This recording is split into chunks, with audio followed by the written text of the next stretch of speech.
मनुष्य अकेले अपना जीवन नहीं जी सकता है। इसीलिए मनुष्य को कहा गया है सामाजिक प्राणी। समाज में रह करके जीवन गुजर करता है।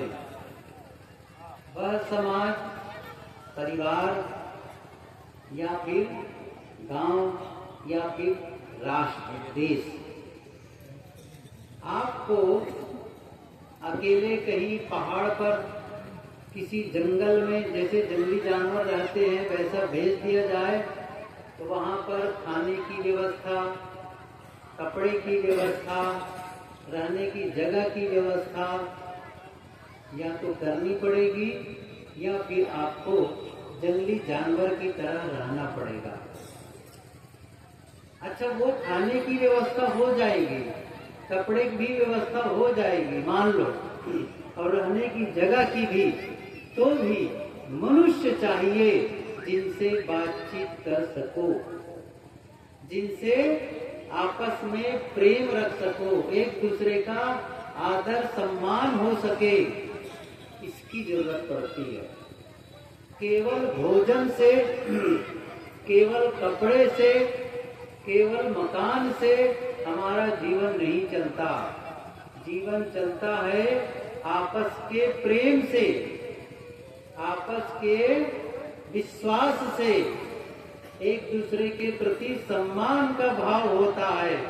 अंदर की भावनाओं को हम दूसरे के सामने व्यक्त करना चाहते हैं और दूसरों की भावनाओं को जानना चाहते हैं। अर्थात ये संबंध बने तब हमें भीतर संतुष्टि मिलती है, इसके बिना नहीं मिलती है। अब जब समाज में रहना ही है, परिवार में रहना ही है, तो कैसे रहना चाहिए?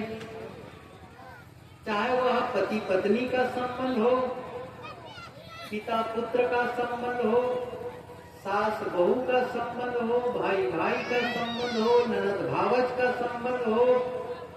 वे संबंध कैसे होने चाहिए? आपस में प्रेम पूर्ण होना चाहिए, विश्वास पूर्ण होना चाहिए। आपस में जहाँ लड़ाई होती है, आपस में जहाँ झगड़े होते हैं, वहाँ पर शांति का अनुभव नहीं होता है, सुख का अनुभव नहीं होता है। कल्पना करो, एक सुंदर मकान हो, लेकिन वहाँ जो घर में रहते हैं वे घर वाले आपस में लड़ते और झगड़ते रहते हैं, एक दूसरे से बातचीत नहीं करते, तो क्या उस घर में रहने का आनंद मिलेगा? नहीं मिलेगा। किसी के पास में बहुत कीमती गाड़ी हो और पति पत्नी गाड़ी से कहीं जा रहे हो, लेकिन दोनों लड़ाई झगड़ा करते हुए जा रहे हो,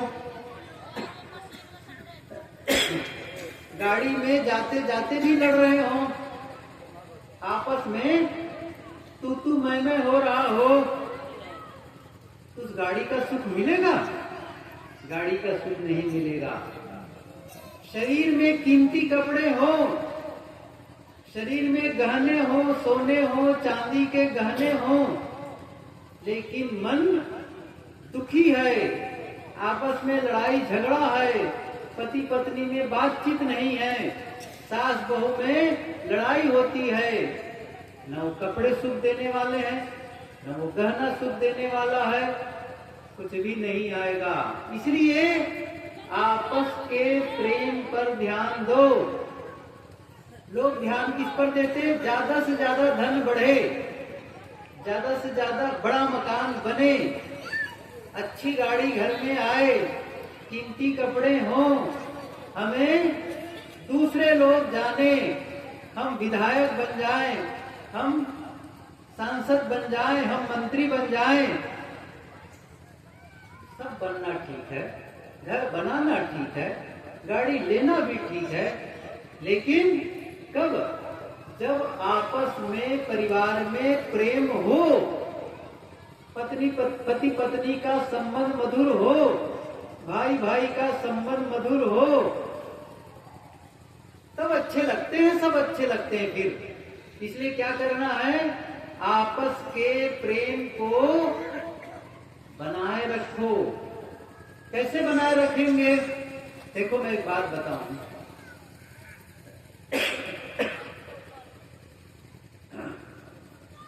हमारे गुरुदेव जी सदगुरु अभिलाष साहब जी यहां तो नहीं आए हैं, लेकिन रतवाड़ा में आए हैं। 3 बार आए हैं क्या? कितनी बार आए? 2 बार आए। पहली बार जब गुरुदेव जी आए थे शायद 2004 में आए थे, मुझे याद है। वो मैं भी था साथ में गुरुदेव जी का। तब सड़कें नहीं थी, जो गाड़ी चलती थी ना वो धूल उड़ करके छत तक जाती थी। हमने देखा है गाड़ी पूरी बंद, और गांव के लोग बरसात के मौसम नाव से जाते थे। अब तो बसें खूब चलती वहां, वही देखा बसें खड़ी हुई हैं। समय बदल गया, आज से 20 साल पहले की बात है। तो गुरुदेव जी कहा करते थे, उन्हीं गुरुदेव की बात कह रहा हूं, जिस घर में पति पत्नी आपस में प्रेम से रहते हैं 3 पीढ़ी का लाभ होता है। और जब पति पत्नी आपस में लड़ते हैं तो 3 पीढ़ी का नुकसान होता है। कैसे नुकसान होता है? 3 पीढ़ी कौन कौन से हैं? जिस घर में पति पत्नी आपस में लड़ते हैं उस घर में घर के जो बुजुर्ग हैं, चाहे वो माता पिता के रूप में हो, सास ससुर के रूप में हो, उनकी सेवा नहीं होती है, उनका आदर नहीं होता है। क्योंकि सेवा करने वाले यही लोग हैं और आपस में लड़ रहे हैं। सेवा कौन करेगा? आदर कौन करेगा? तो ये पीढ़ी का नुकसान। और दूसरी पीढ़ी का नुकसान क्या है? जिस घर में पति पत्नी आपस में लड़ते हैं उन दोनों का विकास थम जाता है, विकास नहीं होता। लड़ाई में कभी भी विकास नहीं होगा, उन्नति नहीं होगी। प्रेम में होता है, विश्वास में होता है। ये पंक्ति सुने होंगे गोस्वामी तुलसीदास की, जहां सुमति तहां संपत्ति नाना, जहां कुमति तहां विपत्ति निधाना। जहां सुमति है, एक मति के हैं, आपस में प्रेम है, वहां पर संपत्ति नाना, वहां संपत्ति आ जाती है। इसलिए प्रेम को आमंत्रित करो। मैं एक कहानी कहूं पहले। एक घर के दरवाजे पर 3 खड़े हुए थे। ऐसा दरवाजे को खट खट की आवाज दिए। अब वो कोई सामान्य लोग नहीं थे, वो उनका भव्य व्यक्तित्व देवदूत की तरह दिखते थे। तो जो घर की देवी थी, गृहिणी थी, माता जी थी, वो दरवाजे तक गई, फाटक खोलकर देखती है तो 3 व्यक्ति खड़े हैं। पूछा, आप लोग कौन हैं, कैसे आए हैं? तो लोग क्या कहते हैं, परिचय दिया। कहा, ये मेरे बाजू में खड़े हैं, ये है धन, और इस पार जो खड़े हैं वो है यश कीर्ति, और मैं प्रेम, मैं हूँ प्रेम। तो माता जी ने कहा, अच्छा, एक है धन, दूसरा है प्रेम, और तीसरा है यश कीर्ति। तो माता जी ने कहा, आइए घर में पधारिए, बैठिए। उन्होंने कहा, नहीं, हम लोग ऐसे नहीं जाते हैं किसी के घर में। आप जिनको आमंत्रित करेंगे उन तीनों में से कोई एक आपके घर जाएगा। तीनों के तीनों नहीं जाएंगे, कोई एक। अब आप तय करो, धन को अंदर बुलाओगी, प्रेम को अंदर बुलाओगी, या यश को बुलाओगी, कीर्ति को बुलाओगी, प्रसिद्धि को बुलाओगी। आप चाहो तो घर में जाके पूछ लो। जैसे वो घर के अंदर गई पूछने के लिए, तो अपने पति से पूछती है, आगंतुक है, तीन कोई देवदूत है, ऐसा लगता है तीनों में से कोई एक अंदर आएंगे, मैं किसको आमंत्रित करूं? क्या कहा पति ने? उन्होंने कहा, उसके पति ने कहा कि अरे पूछने की क्या बात है, धन की जरूरत किसको नहीं होती है, अरे धन को बुला लो, हमारे घर में धन आ जाए। तब तक उनके बेटे ने कहा कि हम धन को क्या करेंगे, हमारे घर तो धन भी बहुत है, लेकिन हमें कोई जानता थोड़ी है, अब हमारी प्रसिद्धि हो जाए, हमको लोग जानने लगे, तो क्या करो, यश को बुला लो, कीर्ति को बुला लो, उसको आमंत्रित करो, ताकि हमारा लोग दूर दूर के लोग हमारे बारे में जानने लग जाएं। इतने में ऊपर से बहू रानी दौड़ते हुए आई। उन्होंने कहा कि मम्मी सुनो सुनो सुनो, मैंने यहाँ घर की बातें, पिताजी की बातें सुन ली, आपके बेटे की बात सुन ली, और वहां जो चर्चा हुई सारी बातें सुन ली ऊपर से। मेरी बात मानो तो धन को भी आमंत्रित मत करो, यश को भी आमंत्रित मत करो, आप मान सको तो जाओ और प्रेम को आमंत्रित कर लो, प्रेम को आमंत्रित करो, प्रेम को घर में बुला लो। अब माता जी सबकी बात सुनी और जा करके दरवाजे पर, पता नहीं उसके मन में क्या हुआ, और कहते हैं आप तीनों में से जो प्रेम है वे मेरे घर के अंदर आए। तो क्या हुआ, अब प्रेम चलने लगा। अब जब प्रेम अंदर आने लगा तो क्या देखते हैं, थोड़ी देर में जब माता जी लौट के देखी कि प्रेम आ रहा है ना, तब क्या देखते हैं, प्रेम के पीछे पीछे धन भी आ रहा है, धन के पीछे पीछे यश भी आ रहा है।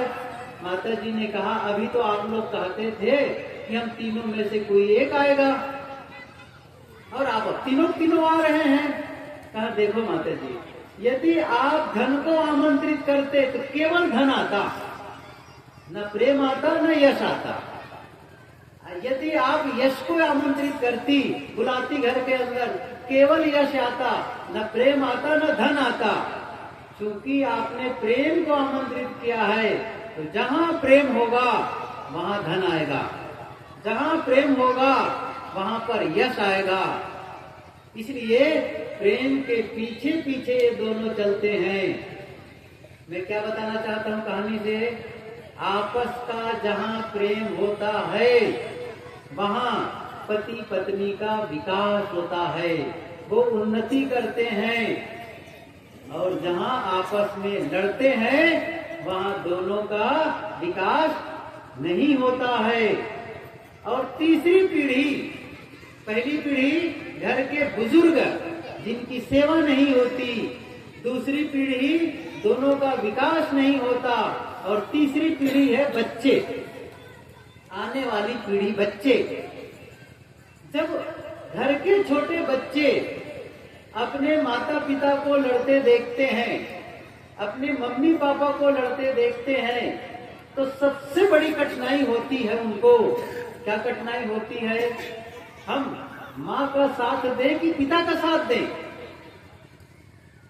और दूसरी बात, अपने आप को असुरक्षित महसूस करने लगते हैं, क्योंकि माता पिता ही तो सुरक्षा देते हैं, और जब दोनों लड़ रहे हैं तो अपने आप को असुरक्षित महसूस करते हैं। और इस तनाव में, उस असुरक्षा के भाव में, इस असमंजस के भाव में उनका मानसिक विकास, उनका बौद्धिक विकास, उनका शारीरिक विकास रुक जाता है।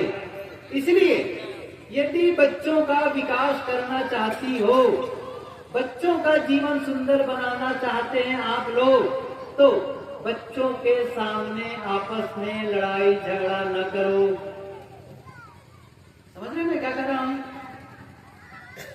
बच्चे पैदा करना तो सरल है, लेकिन बच्चे को सही संस्कार देना, बच्चे को सही इंसान के रूप में विकसित करना, ये बहुत कम लोग जानते हैं। केवल बच्चा पैदा कर देने से कोई पिता नहीं हो जाता है। बच्चा पैदा कर देने मात्र से कोई माँ नहीं हो जाती है। जैसे कोई किसी को दीक्षा दे दे साधु और कहे कि वो गुरु बन गया, केवल दीक्षा देने से कोई गुरु नहीं बन जाता है। गुरुत्व का उद्घाटन करना पड़ता है। दीक्षा देना भी कि केवल दीक्षा देने मात्र से कोई गुरु नहीं हो जाता है, गुरुत्व का उद्घाटन करना पड़ता है।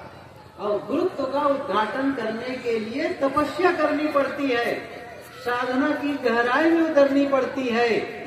ऐसे ही माँ बनने के लिए केवल बच्चा पैदा कर दिए इससे माँ नहीं हो गई है। माँ बनने के लिए मातृत्व का उद्घाटन करना पड़ेगा, पितृत्व का उद्घाटन करना पड़ेगा। और हमारे समाज की सबसे बड़ी विडंबना, समाज की सबसे बड़ी कमी क्या है बताऊं मैं? जब हम लोग कोई सामान खरीद के लाते हैं, जैसे मोबाइल खरीद के लाए, कुकर खरीद के लाए, फ्रिज खरीद के लाए, लैपटॉप खरीद के लाए, उसके साथ में एक पुस्तिका आती है। उसमें लिखा रहता है इसे कैसे उपयोग करना है, उसे कहते हैं निर्देश पुस्तिका। जब जीवन की शुरुआत करते हैं तो समाज की ओर से कोई निर्देश पुस्तिका नहीं मिलती है, जारी नहीं होती है। यहाँ तक के माँ बाप बन गए, कोई निर्देश नहीं। शादी हो गई, पति पत्नी जब बने तो निर्देश दे देना चाहिए, ये आपके पति हैं, ये आपकी पत्नी है, इनके साथ कैसे व्यवहार करना है, कैसे सुख से जीवन जीना है, इसके बारे में कोई निर्देश नहीं होता है। माँ बन गए कोई निर्देश नहीं, पिता बन गए कोई निर्देश नहीं, दादा दादी बन गए तो भी कोई निर्देश नहीं होता है। इसलिए जिम्मेदारी बढ़ जाती है। क्या जिम्मेदारी बढ़ गई? आप अपने बच्चों को सही संस्कार दो, और सही संस्कार देने के लिए जो मैंने कहा, उन्हें लड़ाई झगड़ा वाला दृश्य मत दिखाओ, उनके सामने गाली गुप्ता मत दो, बच्चों के सामने झूठ मत बोलो। दूसरी बात एक और आजकल जो कहना पड़ता है वो क्या है? बच्चों के सामने नशा मत करो। घर के ही लोग जब नशा करेंगे तो बच्चे भी देखेंगे, वो भी सीखेंगे। तो ये बच्चों का बहुत बड़ा नुकसान होता है, बहुत नुकसान होता है। छोटपन में ही, कम उम्र में ही बच्चे जब नशा करने लग जाते हैं तो उनका स्वास्थ्य बहुत खराब होने लग जाता है। इसलिए ये ध्यान रखो, स्वयं नशा मत करो और बच्चों को भी नशा से दूर रखो। दूसरी बात, बच्चों को मोबाइल से दूर रखो। आजकल तो घर घर में मोबाइल है और छोटे छोटे बच्चों को मोबाइल का इतना शौक है, इतनी आदत है उनको मोबाइल देखने की, जितना आप लोग नहीं जानते आपके छोटे बच्चे जानते हैं। सही कह रहा हूं? वे ज्यादा जानते हैं, लेकिन वो बहुत नुकसान करने वाला है मोबाइल आजकल के। इसलिए बच्चों को मोबाइल से दूर रखो, बहुत नुकसान करता है, उनके मस्तिष्क का विकास नहीं हो पाता है और मोबाइल में गलत गलत दृश्य देख करके उनके अंदर कुसंस्कार पैदा हो जाता है और फिर वो गलत रास्ता पकड़ लेता है, जिससे वो अपना सर्वनाश कर बैठते हैं। कई बच्चे इसको लेकर के आत्महत्या तक कर लिए हैं, सच्ची घटना है कई। इसलिए बच्चों को मोबाइल से दूर रखो। और आजकल एक और बात कह देता हूँ, बच्चों के स्वास्थ्य को ध्यान में रख करके जो पैकेट वाला खाना आता है ना, पैकेट में, जिसे आप लोग कुरकुरे, मुरमुरे, चिप्स क्या क्या कहते हैं, आता है ना, मैगी, सैगी, बिस्किट, है ना बिस्किट, ये सब देना बंद कर दो। वो जहर है, जहर सीधा। और कोल्ड ड्रिंक्स के नाम पर तमाम जो पैकेट वाला ड्रिंक्स पीते हैं, ये सब देना बंद कर दो। ये जहर है, बहुत नुकसान कर, न तो खुद खाओ न बच्चों को खिलाओ। माताओं से निवेदन है, भाइयों से निवेदन है, आप अपने बच्चों को घर का खाना खिलाओ। पैकेट वाला कुरकुरे, मुरमुरे और चिप्स मत खिलाओ। जो भी पैकेट में सामान खाने के लिए आया है उसे मत खरीदो, घर में बना करके खिलाओ। और ज्यादा आपके पास पैसे हैं तो आप बच्चों को फल खिलाओ, बच्चों को काजू किशमिश खिलाओ, बादाम खिलाओ। काहे का वो नुकसान वाली चीजें खिलाते हो? नहीं तो सबसे बढ़िया घर का भोजन, सबसे बढ़िया, उससे बढ़िया केला खा ले, समझ रहे ना? केला खा ले, खीरा खा ले, ये चुकंदर खा ले, कुछ भी खा लो, लेकिन बच्चों को वो जहर वाला सामान मत खिलाओ। ध्यान रखो इस चीज को। मिलता है लेकिन बहुत नुकसान करने वाली चीज है। देखो एक चीज बताऊं मैं, आप सुंदर परिवार बनाना चाहते हैं, सुंदर समाज की रचना करना चाहते हैं, सुंदर राष्ट्र निर्माण करना चाहते हैं, इसमें आपका क्या सहयोग है? आप कुछ सहयोग कर सकते हैं? यदि आप सहयोग कर सकते हैं तो उसका एक उपाय है, मैं बताता हूं। आइंस्टीन बहुत बड़े आइंस्टीन एक बार एक सभा में भाषण देने के लिए खड़े हुए। एक बुजुर्ग, जैसे कोई नीचे बैठा बुजुर्ग खड़ा हुआ, उन्होंने क्या कहा, बहुत हो गया भाषण वैज्ञानिकों का, बहुत सारे आविष्कार आप लोगों ने कर दिया, इससे समाज का भला नहीं हुआ है, क्योंकि इतने सारे अवैज्ञानिक आविष्कारों के बावजूद आपस में वैमनस्य है, आपस में संघर्ष है, लड़ाई और झगड़े हैं।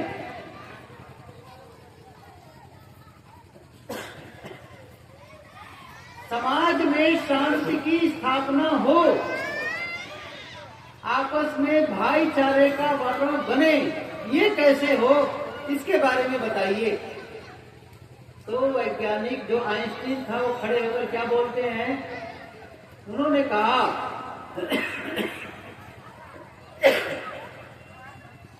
अगर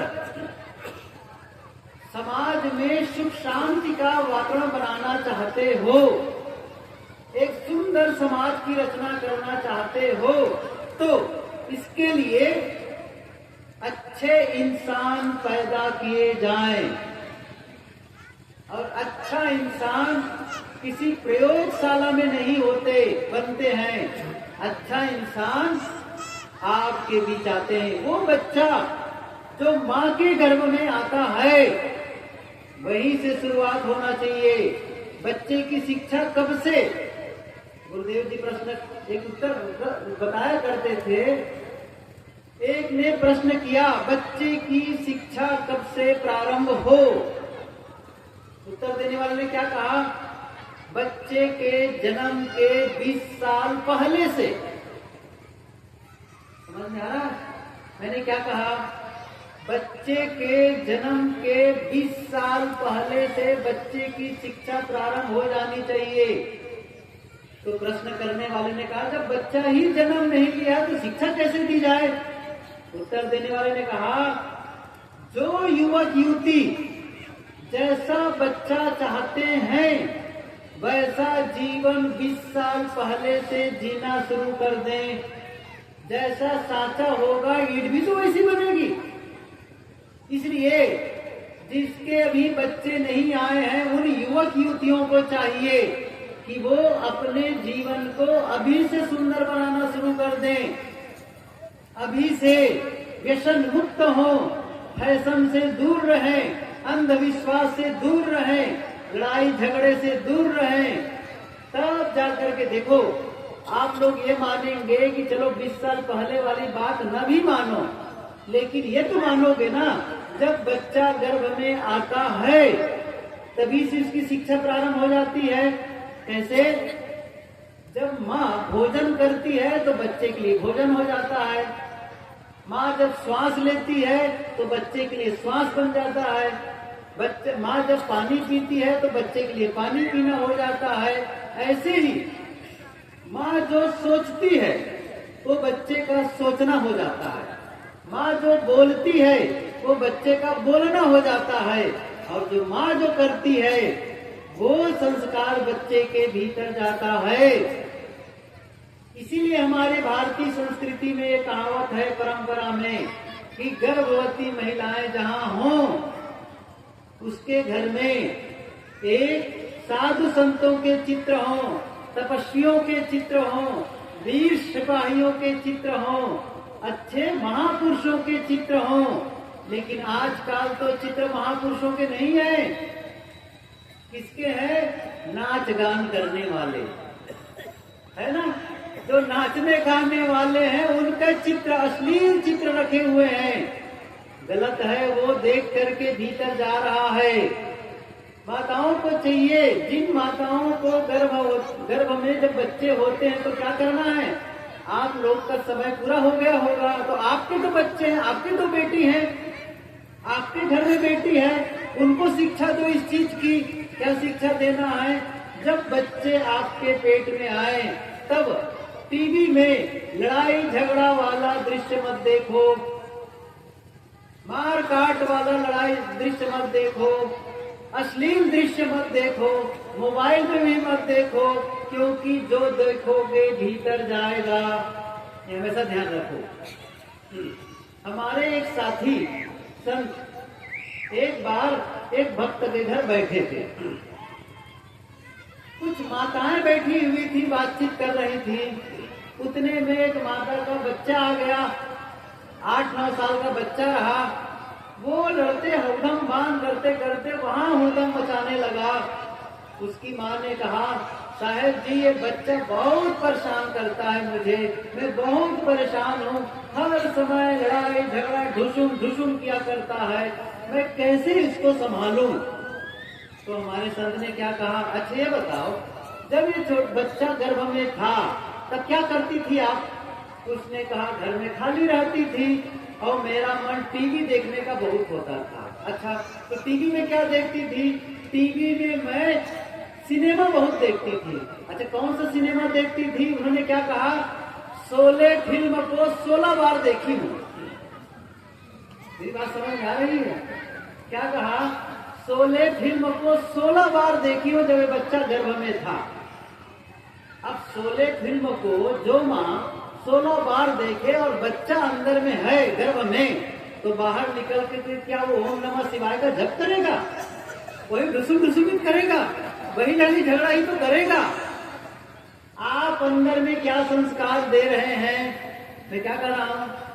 आप अच्छा इंसान बनाए, क्योंकि यही एक छोटा बच्चा है, कल देश का नेता बनेगा, कल वो मंत्री बनेगा, कल वो जाकर के देश का राष्ट्रपति बन सकता है, कल वो देश का एक इंजीनियर बन सकता है, एक डॉक्टर बन सकता है, और वही साधु संत हो सकता है, वही किसान हो सकता है, एक मास्टर होगा वही। कैसे संस्कार लेकर के काम में जा रहा है? यदि उसके भीतर कुसंस्कार हैं, छल कपट के संस्कार हैं, धोखाधड़ी वाले संस्कार हैं, तो जहां जाएगा यही व्यवहार करेगा। लेकिन एक बच्चे के अंदर में बचपने से संस्कार अच्छे दे दोगे तो जहां जाएगा, जिस क्षेत्र में जाएगा, वो सेवा भावी रहेगा, ईमानदारी का काम करेगा। और यदि हमारे देश के कर्मचारी ईमानदारी का काम करने लग जाएंगे, हमारा देश मजबूत बनेगा, हमारा सारा समाज सुंदर होता चला जाएगा, सबका विकास होगा। आज हम लोग सुनते नहीं है कि कितने भ्रष्टाचार है, कितना उसने घूस लिया, कितने उसने बेईमानी की, कितने उसने गुंडागर्दी की। क्यों? सही संस्कार के अभाव में। साफ सफाई का ध्यान रखो। अभी जिस ट्रेन से मैं नवगछिया उतरा, दिल्ली से बैठा था, आनंद विहार से सुबह, और मेरे बैठने के कुछ मिनट के बाद दो परिवार के लोग आए। छोटे बच्चे थे, बीच में थे, कई बच्चे थे। मैं अकेला वहां बैठा था, मेरे साथी लोग दूसरे डिब्बे में थे। इतने क्या बताऊं मैं, अब इसकी आलोचना करूं। अब पढ़े लिखे थे, इंजीनियर थे वो, और कश्मीर घूम के आ रहे थे, यही भागलपुर के हैं। कहीं ये यदि चला जाए ना यूट्यूब में तो सुन भी सकते हैं, पता नहीं। तो हुआ क्या इतनी कुसंस्कार, इतनी गंदगी, वहीं खाते थे वहीं फेंकते थे। मैंने कहा ये लोग पढ़े लिखे हैं, कपड़े महंगे पहने हुए हैं, अच्छी नौकरी है इनकी, अच्छा मकान और अच्छी गाड़ी होगी, लेकिन संस्कार के मामले में एकदम गए बीते हुए। सफाई स्वच्छता से कोई नाम नहीं। सब लोग वो ट्रेन से उधर से आए थे और ट्रेन से जल्दी उतर करके आए, बराबर भाग गए और स्टेशन में घुस गए। न उनको नहाने का कोई प्रश्न नहीं है, न ब्रश करने का अवसर में कुछ नहीं। आते ही क्या करना शुरू कर दिए, खप खप खप खप खाना शुरू कर दिए। जब खा लिए, महिलाएं खा ली, पुरुष तब क्या कर रहे हैं, अब ब्रश निकालो। मैं सही कह रहा हूँ, वो बहुत सारा क्या क्या खा लिए, उसके बाद में ब्रश करने गए। हमने कहा कमाल है, पहले ही खा करके पूरी सफाई हो गई है दांत की, अब क्या ब्रश करने और मंजन करने जा रहे। मैंने देखा, कल की बात बता रहा हूँ मैं, परसों सुबह की बात है, और इतनी गंदगी, मुझे आश्चर्य हुआ। नरेंद्र मोदी हमारे प्रधानमंत्री पहली बार जब वो बने थे तो आप लाल किला से भाषण किए थे, घर घर शौचालय बनना चाहिए, साफ सफाई होनी चाहिए, ये आह्वान किया था। उसका प्रभाव आया।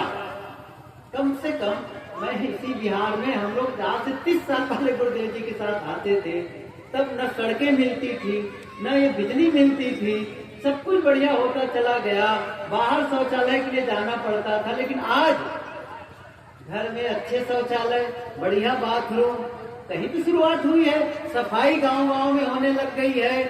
अब आप लोगों की जिम्मेदारी होती है, खास करके माता पिता की और शिक्षक की टीचर्स की जिम्मेदारी होती है। क्या छुटपने से ही बच्चों को सफाई के संस्कार डालो। वो कचरा कहीं घर में फेंकते हैं, तुम पे पकड़ कर उठाओ, इसको कचरे के डिब्बे में डालो। बचपने से जब उसके मन में संस्कार बैठ जाएगा, मुझे अपना घर साफ रखना है, मुझे कोई भी खाने का सामान जब मैं फाड़ू, अब देखो समस्या मैं पहले ही मना कर दिया, वो बिस्किट और कुरकुरे मुरमुरे खत्म। और ये बाबा लोग जो बैठे हैं ना, वो पैकेट खाते नहीं आजकल गुटखा उटका का, वही खाएंगे और वही उसके पैकेट को फेंक देते हैं। इतना कचरा। मैं निवेदन करता हूँ, कचड़े को कचड़े पेटी में डालो, वही चॉकलेट खाएंगे वही फेंक देंगे।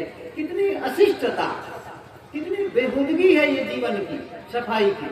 आप इतने तो संस्कार दे सकते हो। एक अच्छा, मैं कह रहा हूँ, बच्चे को आप कलेक्टर बनाओ, कमिश्नर बनाओ, न बनाओ, या चपरासी बने, लेकिन एक अच्छा इंसान तो बने।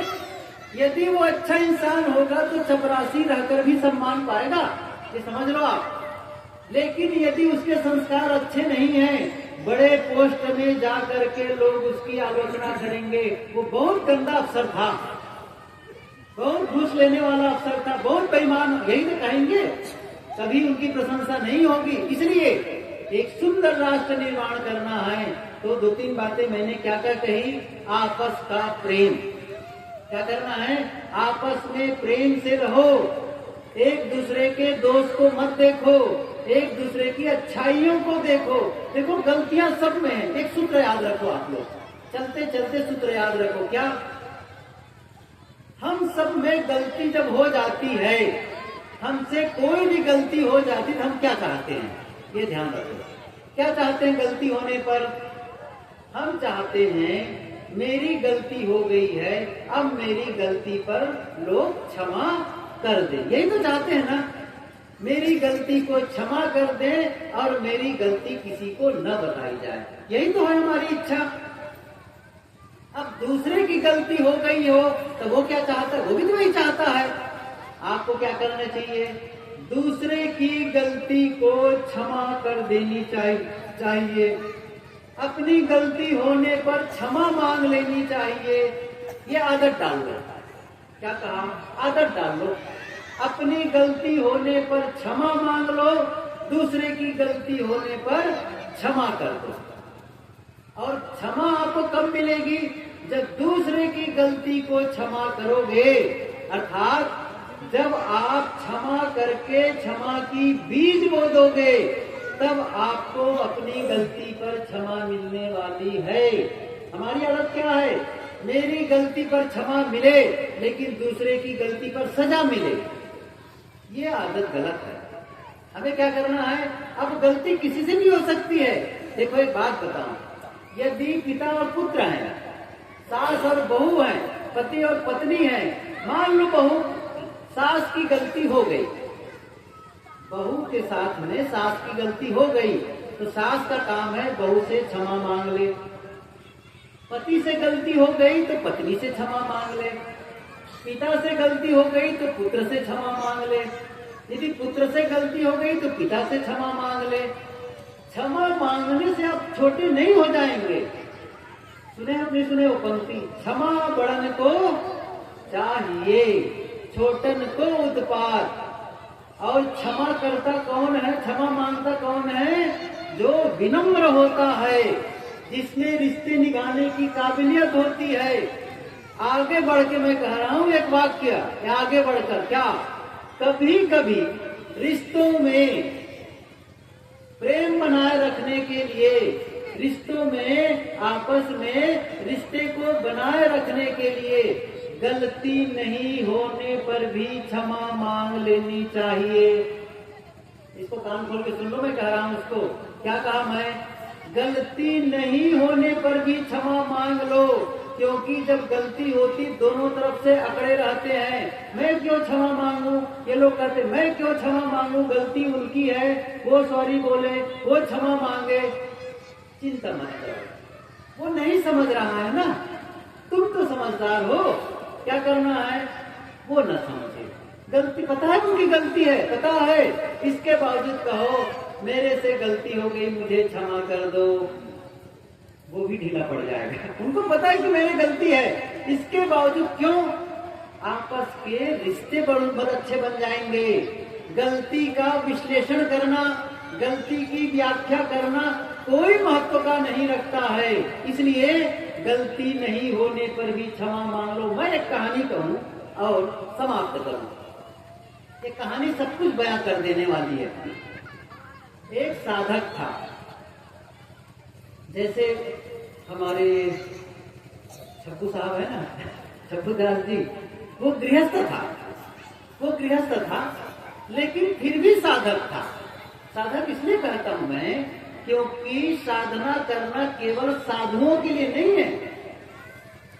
साधना साधु भी कर सकता है, तो भगत भी कर सकता है, गृहस्थ भी कर सकता है। अर्थात संयम का जीवन जीता है, भजन करता है, साधना करता है, वही तो साधक है। तो वो पाठ, पूजा, ध्यान, चिंतन, सत्संग सब कुछ करता था, साधक था।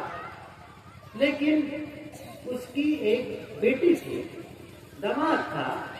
दामाद ने एक दिन निवेदन किया कि पिताजी, मुझे एक व्यापार करना है, आपके पास कुछ पैसे हो तो मैं पैसे दे दीजिए, मैं व्यापार शुरू कर दूंगा और बाद में वापस कर दूंगा। तो उनके पास तो पैसे थे ही, और उसने उनको उनके कहने पर 3 लाख रुपये उधारी में दे दिए ताकि इनका व्यापार शुरू हो जाए। अब 3 लाख रुपया लेकर के उसके दामाद ने व्यापार शुरू किया।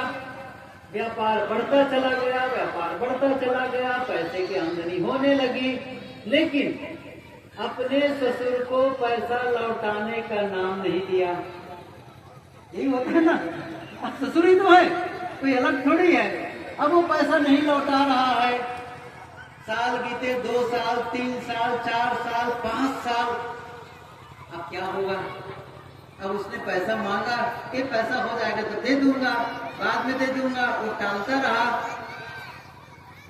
अब उसका साधक जो था, उसने अब लोगों से रिश्तेदारी, कोई परिवार का सदस्य आता, रिश्तेदार कोई आते, देखो जी दामाद को मैंने पैसे दिए, वो पैसा लौटाया है नहीं। किसी मित्र से मिलता, उनसे कहता देखो उनको मैंने पैसा दिया, मेरा पैसा ही नहीं लौटाया। ऐसा करते करते 10 साल हो गए, 12 साल हो गए, पैसा लौटा नहीं है।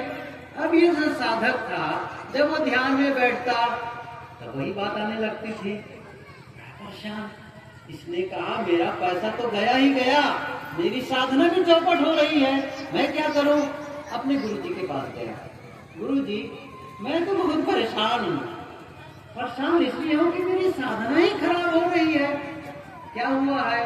उन्हें सारी बातें बताई कि किस प्रकार वो पैसा लिया, पैसा लौटाया नहीं। तो मैं क्या करूं, मैं बहुत परेशान हूं, मेरी साधना खराब हो रही है। उसने क्या कहा, उसके गुरुजी ने कहा, एक काम करो तुम। क्या काम करो कि तुम बाजार में जाओ, बहुत सारे फल खरीद लेना, बहुत सारी मिठाइयां खरीद लेना, और फल और मिठाई लेकर के आप अपने दामाद के घर जाना और मिठाई और फल देकर क्या कहना, मुझे क्षमा कर दो। वो भगत ने कहा, साधक ने कहा, बड़े विचित्र हो, पैसा मैंने दिया, पैसा उसने नहीं लौटाया, मैं क्यों क्षमा मांगू? बड़ा विचित्र बात कहते हैं। गुरुजी ने कहा, तब उसने गुरुजी ने कहा, देखो दोनों हाथ से, एक हाथ से ताली नहीं बजती है, दोनों हाथ से ताली बजती है। गलती उनकी है लेकिन तुम्हारी भी गलती रही हो, कुछ तो है। उसने कहा, लेकिन मैं समझा ही नहीं, मैंने कौन सी गलती की है? पैसा लौटाने का वादा उसका है ना, वो लौटाए, मैंने कौन सी गलती की है? तब महात्मा ने, उनके गुरु ने क्या कहा, देखो उसने पैसा नहीं लौटाया, ये उनकी गलती है। तुम्हारी गलती क्या है? तुमने जगह जगह उनकी निंदा की, उनकी बुराई की है। समझ रहे हैं ना? अपने मित्रों के पास, अपने रिश्तेदारों के पास बताए हो, यही तो शांत किया हुआ है, और ये तुम्हारी गलती है। जब तक क्षमा नहीं मांगोगे साधना नहीं प्रगति होगी। ये बात साधक के समझ में आ गई, और सचमुच वो बड़ा बाजार गया, और बाजार से बहुत सारे फल और मिठाइयां, और यही कहीं रात में करीब 9 बज रहे थे। गाड़ी में चला गया, रात के 9 बजे दरवाजा खटखट किया। जानते हो 12-13 साल बाद उस दरवाजे पर गया था वो, अपनी बेटी के ना, समझ लो, बेटी के घर गया। अब जैसे दरवाजा खटखट किया तो वो लोग क्या कर रहे थे अंदर में, अब भोजन की तैयारी थी। आजकल होता ना डाइनिंग टेबल, सब कुर्सी पर बैठे थे, भोजन रखा था टेबल पर। उनके बच्चे दोनों, उनकी बेटी, उनका दामाद और उनके नाती को जो भी रहे वो सब बैठे। इतने में जब दरवाजे में आवाज आई तो उनका जो लड़की का लड़का, दौहित्र जिसे कहते हैं ना, नाती, वो दौड़ कर गया, दरवाजा खोला। जैसे दरवाजा खोला और चिल्लाया, नाना जी आ गए। बड़ा आश्चर्य, पिताजी घर में आए, सब अवाक। और जैसे ही दरवाजा खुला, वो तो किसी का सुना ही नहीं, धड़ धड़ धड़ धड़ वो फल और मिठाई लेकर आ गए। और जिस टेबल पर भोजन रखा था वो सारे फल और मिठाई रख देता है, और क्या कहता है अपने दामाद से, बेटा मुझे क्षमा कर दो, मेरे से बहुत गलती हो गई। समझ रहे हो ना? मुझे क्षमा कर दो, मुझसे बहुत बड़ी गलती हो गई। इतनी बात सुनकर उसका दामाद अब रोने लगा, क्योंकि उनको पता था गलती इनकी नहीं है, गलती किसकी है? गलती मेरी है। वो पैर पकड़ के रोने लगा, कहा बाबूजी मुझे क्षमा कर दो।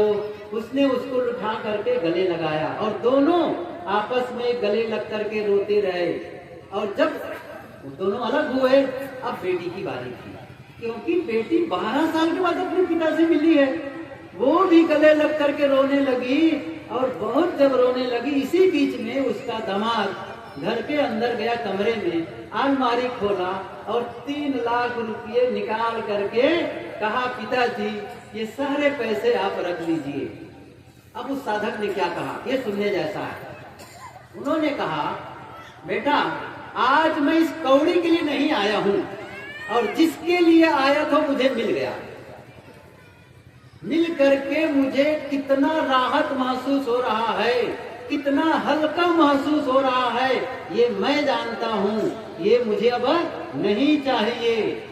तब उस दामाद ने क्या कहा, पिताजी यदि ये रुपया आप नहीं रखेंगे तो मैं जीवन भर जलता रहूंगा, इसलिए आपको रखना ही है। उसने क्या किया, वो पैसे तो रख लिए, लेकिन वे अपने ही नाती और नतनी में वो सब बांट दिए, उन्हीं के बच्चों को फिर बांट दिए। और फिर क्या हुआ, सब लोग गाड़ी में बैठ करके, उसकी बेटी, दामाद और बच्चे, अब कहाँ, वो साधक अपने घर ले गए। 12 साल के बाद लड़की अपनी माँ से मिलने जा रही थी। अपनी भाभी से मिलने जा रही थी और छोटे छोटे बच्चे अपने नाना नानी से मिलने जा रहे थे। और जब घर में पहुंचे 11 बज गए थे, आपस में मिल करके गले मिल कर रोए और जितना कलमश था वो आंसू के रास्ते से बह गए। क्यों मैं कहानी सुना रहा हूं? गलती नहीं होने पर भी क्षमा मांग लो, इससे रिश्तों में मधुरता आ जाती है। बहुत दिन के कलमश और पाप धुल जाते हैं।